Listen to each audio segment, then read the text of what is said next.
सेनेचा महाराष्ट्र नवनिर्माण सेनेचा सन्माननीय राजसाहेब ठाकरे यांचा महाराष्ट्रात मराठी भाषेला प्राधान्य मिळालेच पाहिजे। महाराष्ट्रात मराठी भाषेला प्राधान्य मिळालेच पाहिजे। नालासोपारात बँकांना मनसेचा लेटर बॉम्ब। 15 दिवसात परिस्थिती सुधारा, अन्यथा कानफाटीतच बसेल। मनसे अध्यक्ष राज ठाकरे यांनी गुढीपाडव्याच्या मेळाव्यात प्रत्येक आस्थापनेत बँकांमध्ये मराठीचा वापर होतो की नाही ते तपासून पहा असे आदेश दिल्यानंतर मनसेचे उपजिल्हा प्रमुख भूपेंद्र पाटील यांनी नालासोपारा विधानसभा अध्यक्ष मनोहर कदम, नालासोपारा शहर अध्यक्ष रवी पाटेकर, श्रद्धा राणे यांच्यासह अनेक महिला व मनसैनिक उपस्थित होते। नालासोपारातील अनेक बँकांमध्ये मराठीत व्यवहार करण्याचे पत्र देऊन लेटर बॉम्ब दिला आहे।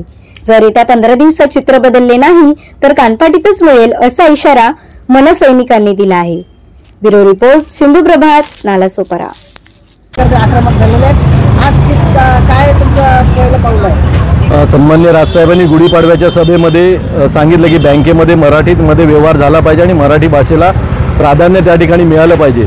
ह्यासाठी आम्ही आज सन्माननीय आमचे जिल्हाध्यक्ष अविनाश जाधव यांच्या नेतृत्वाखाली या सर्व बँका, आज तसं बघायला गेलं तर एक मार्च आहे आणि त्यांचा क्लोजिंग डेट आहे, तरी पण त्या बँका उघडून आम्ही तिथल्या व्यवस्थापकांना भेटून सांगितलं आहे आणि आमच्या मनसेच्या भाषेमध्ये सांगितलेलं की या महाराष्ट्रामध्ये जर बँकांना व्यवहार करायचा असेल तर तो मराठीमध्ये झाला पाहिजे आणि त्याच्यावर आमचं बारीक लक्ष असणार। मग ते पेमेंटच्या स्लिप भरण्यापासून ते इथे लागणारे बोर्ड्स असतील त्या सगळ्यांवर मराठी भाषा आणि इथल्या कर्मचाऱ्यांना देखील मराठी भाषा शिकता आली पाहिजे आणि त्यांनी ती बोलली पाहिजे। ह्यासाठी आज सगळ्या बँकांना आम्ही आज निवेदन दिलेलं आहे।